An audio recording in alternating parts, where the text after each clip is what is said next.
There's one thing to have a good policy out there late in the campaign. The issue always is, have people picked up about it? What do they think about the policy? Let's bring in someone who's got her ear to the ground. It's time for Word on the Street with Erin Molan.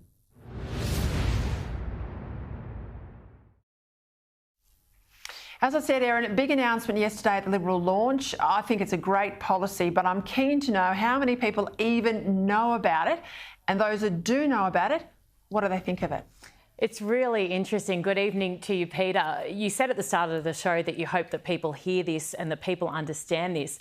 And my observation so far today, and it seems to be reflected in other places as well, is that people absolutely do. On the other occasions that we've hit the streets to ask about maybe a potential gaffe or an incident that might have happened during the campaign or on a particular policy, more often than not, you're having to explain to people what the policy is or what actually occurred so you can then get a reaction from them, because people are just so disengaged and nothing's been particularly interesting thus far. This, though, has really cut through. Most people really like it, not everyone, but whether they like it or don't like it, they seem to not just understand it broadly, they understand the detail. So we asked everyday Australians what they thought of the policy and whether they preferred the Coalition policy or Labor's.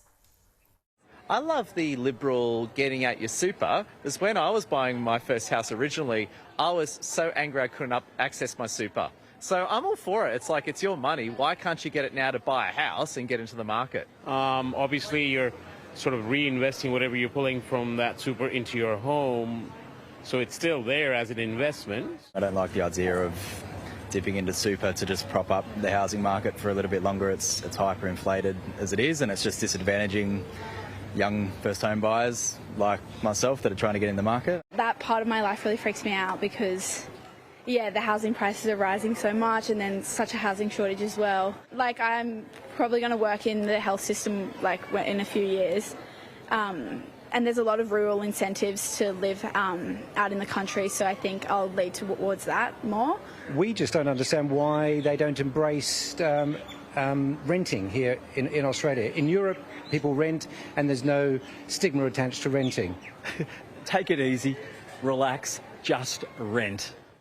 Yeah, it's really interesting, isn't it? Because in Australia, we've always had that, you know, the Aussie dream is to own your own home, but in a lot of other places around the world, it's just not a thing. You're spot on, but also many Australians need that home. It's the biggest nest egg when they go to retire, above and beyond what they might have there in superannuation. So it's all a little bit different. And a lot of those European countries have a different safety net upon retirement than we do. Hey, voter disengagement. I tried to get around quite a few seats last week in Victoria. One of the things I found, and look, I don't know whether it's Victoria-centric because the pandemic impacts down here were so tough, you know, whether we're just over politicians being in our face day in, day out, or the fact that it's been a 6-week-long campaign. But that high undecided vote has stayed in the polls all the way through the campaign, and I suspect there'll be people literally walking in the door come Saturday making up their mind. Are you seeing this level of disengagement as well? It's really interesting. I mean, I think all of this stuff is really interesting. I think our viewers do as well. But you look at the last election in 2019 and 26% of voters were still undecided heading into this final week. 11% made up their mind on poll day. But everyone we're talking to is making up their mind, has already made up their mind prior to this week, not willing to be swayed on anything new that comes out, which begs the question as to why the coalition held back such a great policy that seems to be cutting through. I spoke to Dad, you've been on the ground in Victoria. Dad, who is a Liberal senator, for those who don't know, Jim Molan, he's been on the ground in New South Wales for the whole campaign and pre-polling for a fair bit of time as well.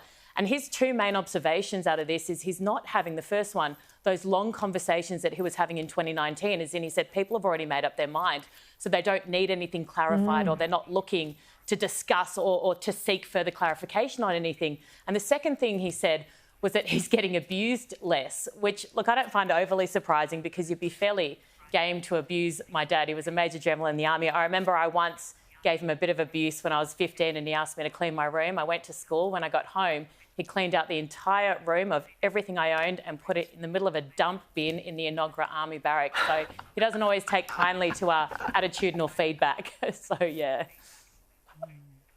I think your father has told me once that you were quite a challenge growing up, so good on Jim Molan. I'm backing him, Dad, right there and then.